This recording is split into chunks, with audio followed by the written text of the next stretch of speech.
বাইরে থেকে অনেক ভেঞ্চার ক্যাপিটাল ফার্মের ইনভেস্টররা এসেছেন। চায়না, ইন্ডিয়া, নেদারল্যান্ডস, অস্ট্রেলিয়া, এই দেশগুলোর থেকে আমরা বেশ কিছু ইনভেস্টর পেয়েছি। আমরা শুধু ঢাকা বেসড স্টার্টআপদের পাশেই নেই, আমরা আসলে সমগ্র দেশটাকে একবারে লিফট করতে চাই। আপনারা দেখেছেন হয়তো আজকে সারাদিন আমরা একটা সারপ্রাইজিংলি পজিটিভ সাড়া পেয়েছি। মানে আমরা সাড়া পাবো হয়তো একটু আজ করতে পারছিলাম, বাট এই ধরনের সাড়া পাবো বুঝতে পারিনি। বিনিয়োগকারীদের নাম আপনাদেরকে আমরা পরে দিয়ে দেওয়ার চেষ্টা করব। আমার কাছে আসলে এই মুহূর্তে লিস্টটা নেই যে কে কে গেছেন, আমরা কোন কোন দেশ থেকে গেছেন সেটা একটু আগে আপনাদেরকে শেয়ার করেছি।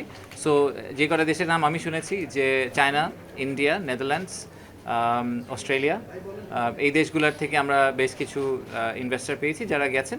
আর আমাদের ইনফ্যাক্ট আমরা কিছু প্রসপেক্টিভ বাংলাদেশি ইনভেস্টরদেরকেও নেওয়ার চেষ্টা করেছি, যারা একেবারেই ডিসিশন পয়েন্টের খুব কাছাকাছি চলে গেছেন, কিন্তু তারা কনসিডার করছেন খুব হেভিলি যে ওনারা ইকোনমিক জোনগুলোতে ইনভেস্ট করবেন। তাদেরকে আমরা নিয়ে গেছি যাতে ওনাদের কনসার্নগুলো এবং ওনাদের ভিউগুলো আমরা শুনতে পারি। দেখেন, আজকের যেই সামিটটা ছিল, এই সামিটটাতে আমরা primarily, and please feel free to add, সেটা হচ্ছে যে আমার মতে দুইটা জিনিস আমরা অ্যাচিভ করার চেষ্টা করেছি। বাইরে থেকে অনেক ভেঞ্চার ক্যাপিটাল ফার্মের ইনভেস্টররা এসেছেন।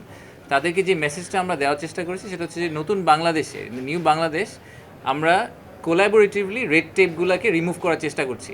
স্টার্টআপ কমিটির জন্য তারা যে চ্যালেঞ্জগুলো অনেক দিন ধরে ফেস করে আসছেন, যেই কারণে বাংলাদেশের স্টার্টআপ কমিউনিটি যত বড় হওয়া উচিত ছিল তত বড় এতদিনে হয়নি, সেই রেড টেপগুলো আমরা সরকার থেকে রিমুভ করার চেষ্টা করছি এবং সেই রিমুভালটা আমরা একসাথে করার চেষ্টা করছি। আমরা এই যে বাংলাদেশ ব্যাংকের যে 800 কোটি টাকা এবং 400 কোটি টাকার কনভারসেশনটা হলো, এটার ব্যাকগ্রাউন্ড আমি জানি না আপনারা জানেন কিনা। প্রায় মাস দুয়েক আগে আমরা বিডার অফিসে বাংলাদেশ ব্যাংকের গভর্নরকে ডেকেছিলাম, আমাদের আইসিটি মিনিস্ট্রির লোকজনকে ডেকেছিলাম এবং স্টার্টআপের উদ্যোক্তাদের ডেকেছিলাম। ডেকে জিজ্ঞেস করছিলাম যে আপনাদের সমস্যাটা, টেল আস ইউর প্রবলেমস, আপনারা কোথায় প্রবলেম ফেস করছেন। তো আমরা আজকে ভিসিদেরকে, এই ভেঞ্চার ক্যাপিটালিস্টদেরকে এই মেসেজটাই দেওয়ার চেষ্টা করেছি যে সরকার থেকে আমরা genuinely we have all intention to remove all the red tapes, যাতে স্টার্টআপ কমিউনিটি থ্রাইভ করতে পারে। আর স্টার্টআপ কমিউনিটি বাংলাদেশে যারা আছেন তাদেরকেও আমরা একটা সিমিলার মেসেজে অন্য সাইডটা দেওয়ার চেষ্টা করেছি যে আমরা ওনাদের পাশে আছি এবং আমরা শুধু ঢাকা বেসড স্টার্টআপদের পাশেই নেই, আমরা আসলে সমগ্র দেশটাকে একবারে লিফট করতে চাই। আমরা শুধু ঢাকা বেসড স্টার্টআপদেরকে সাপোর্ট করতে চাই না, সবাইকে সাপোর্ট করতে চাই, ইকুয়ালি তাদেরকে ট্রিটমেন্ট দিতে চাই। তো সেটাই আমরা আজকে মেসেজটা পাস করার চেষ্টা করেছি ওনাদের কাছ থেকে। আজকের ট্রিপ থেকে আমাদের কি এক্সপেকটেশন? আমাদের ট্রিপ থেকে এক্সপেকটেশন হচ্ছে ওনারা ট্রিপ থেকে এসে একটা কনফিডেন্স পাবেন যে, আমি আগেও বলেছি যে ইনভেস্টমেন্ট ডিসিশন ওভারনাইট হয় না। ওনারা হয়তো বাংলাদেশ নিয়ে চিন্তা করছেন, তাই ওনারা বাংলাদেশে এসেছেন। ওনারা এই ট্রিপ করে কালকে সকালে গিয়ে কন্ট্রাক্ট সাইন করবেন, আমি এটাও চাই না।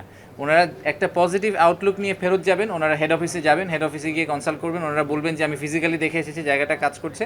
আমাদের টার্গেট হচ্ছে যে এই 60-70 জন যারাই গেছেন তাদেরকে আমরা ইন্ডিভিজুয়ালি ট্র্যাক করবো এখন থেকে, বিডার থেকে, যে আমরা প্রত্যেকের সাথে একটা যোগাযোগ রাখবো আগামী 6 মাস 12 মাস, চেষ্টা করবো এটাকে অ্যাকচুয়াল ইনভেস্টমেন্টে ম্যাটেরিয়ালাইজ করার জন্য, নাম্বার 1। আর বাংলাদেশে কেন এফডিআই আসবে, এটার অনেক বড় আনসার আছে, বাট কস্ট অ্যাডভান্টেজ সবাই বলে যে আমাদের চিপ লেবার। আমি জাস্ট এই পয়েন্টটা একটু ঠিক করে দিতে চাই, সেটা হচ্ছে যে ট্রু আমাদের প্রোডাক্টিভিটি ইস্যু আছে, কিন্তু আমাদের লেবার ট্রেনেবল, সেটা গার্মেন্টস ইন্ডাস্ট্রি খুব ভালো করে প্রমাণ করেছে যে ট্রেনেবল। আর দ্বিতীয় হচ্ছে যে আমাদের কস্ট অ্যাডভান্টেজটা শুধু লেবারে না, আমাদের কাছে একটা টেবিল আছে, আমি আপনাদের সবাইকে কোনো এক সময় শেয়ার করে দিব।